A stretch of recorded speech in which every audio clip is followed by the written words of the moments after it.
과연 우리가 지금까지 살아오면서 애국심에 대한 부정한 마음을 품었던 적이 있었을까요? 어릴 때부터 애국심을 고취시키는 교육을 지속적으로 받아왔고 각종 국제 스포츠 경기에서 대한민국을 연호하면서 다른 사람들과도 이 애국심에 대한 공감적 연대를 형성했으며 서두에서 말한 유명인들의 병역 비리를 보면서 그들의 애국심에 대해 의문을 품었습니다.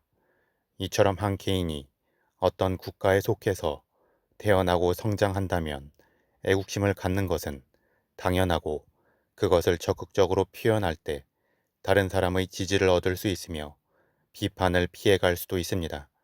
그래서 우리는 지금까지 애국심에 대해 부정적 인식을 한 적도 없고 국가란 무엇인가라는 의문 이상으로 애국심이란 무엇인가라는 질문 자체를 던져본 적도 없었습니다. 그런데 이 책의 저자는 이 애국심에 대해서도 물음을 던집니다. 이 책에서는 세 명의 유명인들이 말하는 애국심을 이야기합니다. 그 중에서 첫 번째는 피에테의 애국심입니다. 피에테는 프랑스 나폴레옹의 군대에 의해서 본인의 조국인 독일이 유린당하는 것을 보면서 영원한 것은 조국뿐이다 라는 주장으로 맹목적 애국심을 강조했습니다. 그런데 사실 우리가 지금까지 배우고 느낀 애국심은 바로 이 피에테의 애국심에 가깝습니다. 그렇기 때문에 우리는 애국심에 대해서 그 어떤 의문도 제기할 수 없었고 제기할 이유도 없었던 것입니다.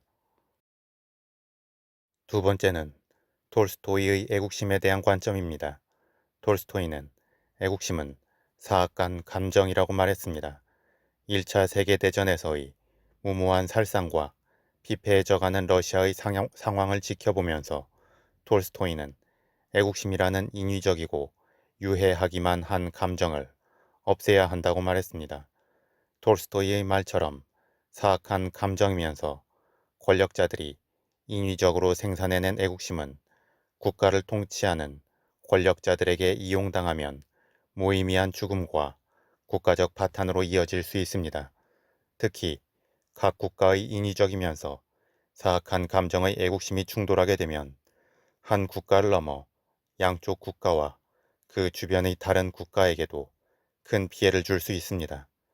따라서 우리는 때때로 애국심에 대해 그것이 특정 권력자들이 인위적으로 생성하고 이용하기 위해 고취시킨 감정이 아닌지 의문을 가질 필요가 있을 것입니다. 세 번째는 르낭의 애국심입니다. 르낭은 애국심이 함께 귀속되고자 하는 인민의 의지라고 말했습니다. 그래서 애국심을 품는다는 것은 함께 살면서 실현하고자 하는 가치와 목적에 대해 충성하고 사랑하는 것입니다. 르낭의 애국심은 피테의 애국심처럼 맹목적이지도 않고 톨스토이의 애국심처럼 극단적이지도 않습니다. 그래서 이성적 합리성을 근간으로 하는 감성적 표현이 바로 르낭이 말하는 애국심입니다. 이 내용을 보면서 우리가 추구해야 하는 애국심은 바로 르낭이 말하는 애국심이 아닐까 생각해 보았습니다. 우리는 함께 귀속되어 살아가는 다른 사람들과 함께 실현하고 싶은 가치와 목적이 무엇인지 끊임없이 고민하는 것을 통해서 애국심에 대한 합리적 이해와 시대적 요구에 따른 적절한 수정을 할 수 있을 것입니다.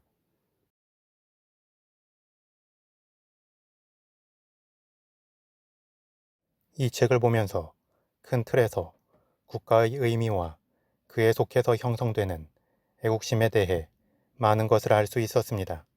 그리고 이를 통해서 지금 우리 사회에서 벌어지고 있는 많은 분쟁들이 어쩌면 처음부터 잘못된 개념 이해나 무지 때문에 벌어지고 있는 것은 아닐까 생각해 보았습니다.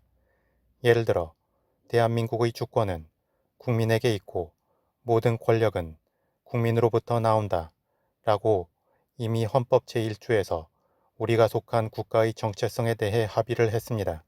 즉, 민주주의 제도를 근간으로 한 국가론을 정립한 것입니다. 그래서 애국심이라는 것도 1차적으로는 바로 우리가 합의한 이 내용을 지키는 것이어야 합니다. 또한 보수와 진보의 싸움, 우파와 좌파의 싸움도 바로 이 헌법을 근간으로 한 국가론의 틀 안에서 이루어져야 합니다. 그런데 지금까지 우리가 생각하는 일부의 보수는 민주주의 제도를 근간으로 한 국가론이기보다는 전통적인 국가주의 국가론을 바탕으로 했습니다. 그리고 그것을 통해 맹목적 애국심을 고취시키려 했고 그것에 반하는 행동이나 논리는 반역이나 반동으로 치부했습니다. 하지만 우리나라는 국가주의 국가론을 바탕으로 이루어진 국가가 아닙니다. 따라서 일부 보수의 논리는 잘못된 부분이 있습니다. 한편 국민 복지와 부의 재분배 그리고 사회적 약자의 권익 개선을 명분으로 과도하게 국가 개입을 추구하는 일부의 진보도 문제인 것 마찬가지입니다. 국민 복지와 부의 재분배, 사회적 약자의 권익 개선 등의 명분은 결코 틀리지 않습니다. 하지만 과하게 국가 권력을 이용하여 그것을 극단적으로 추구하여 균형점을 벗어났을 때에는 일부 보수가 추구하는 국가주의 국가론의 또 다른 모습이 될 수 있습니다.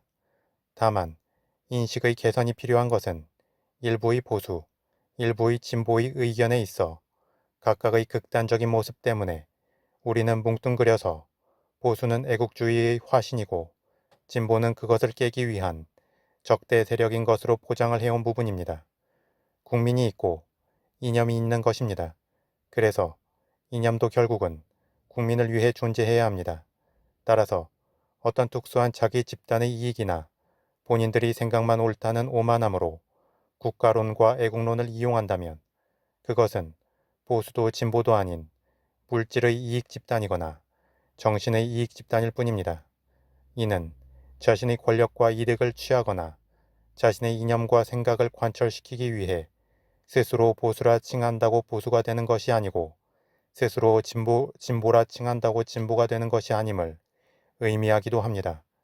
결국 국가의 역할은 공정한 정의의 실현과 자유롭고 자발적인 사회 역동성이 적절히 균형 있게 유지되도록 하는 것이어야 하고 진보와 보수와 진보를 비롯한 한 국가에 소속된 국민들은 그 균형점을 향하여 마음을 모아야 할 것입니다.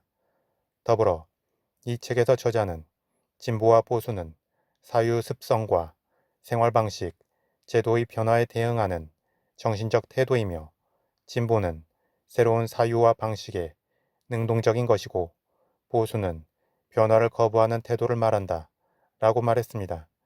그래서 역으로 우리나라와는 반대의 정치 제도를 근간으로 시작한 중국의 경우는 좌파 논리가 보수이고 우파 논리가 진보가 됩니다.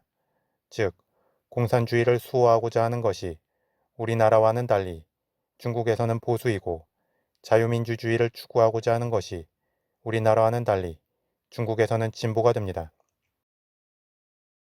이처럼 진보와 보수는 저자의 말처럼 하나의 사유 습성이자 생활 방식일 뿐인 것입니다. 그리고 그 두 논리 모두 큰 틀에서는 국가에 속합니다. 결국 두 논리 모두 국가를 좀 더 나은 방향으로 이끌어가고자 하는 상대적 주장인 것입니다. 그리고 이러한 상대적 주장이 건전하게 서로를 견제하고 때로는 통합할 때 좀 더 나은 방향으로 국가를 이끌어갈 수 있습니다. 그렇다면 진보와 보수가 나뉘어서 누가 더 애국심이 큰지를 두고 싸울 게 아니라 각 진영에 속한 정치인들 개개인의 윤리를 따지는 것이 더 합리적인 선택일 수 있습니다. 왜냐하면 국가의 근간을 좀먹는 것은 진보와 보수의 논리가 아니라 각각의 논리를 이끌어가는 그에 속한 사람들의 위법과 이기심이기 때문입니다. 이에 저자는 정치인들의 책임윤리를 강조합니다. 나쁜 동기로 시작을 했든 훌륭한 동기로 시작을 했든 정치인은 그 결과에 대해서 책임을 질 마음가짐으로 정치에 임해야 하고 실제로 그 결과에 대해서도 책임을 져야 한다는 것입니다. 이러한 책임윤리를 바탕으로 할 때 정치인들은 좀 더 긴장감을 가지고 자신들의 주변을 살피면서 국가와 국민을 위한 일을 해 나갈 것입니다. 그리고 그렇게 할 때 국민들도 정치인들의 싸움이 그들만의 리그가 아닌 국가와 국민을 위한 생산적인 싸움으로 받아들이고 우리 모두의 리그로 품게 될 것입니다.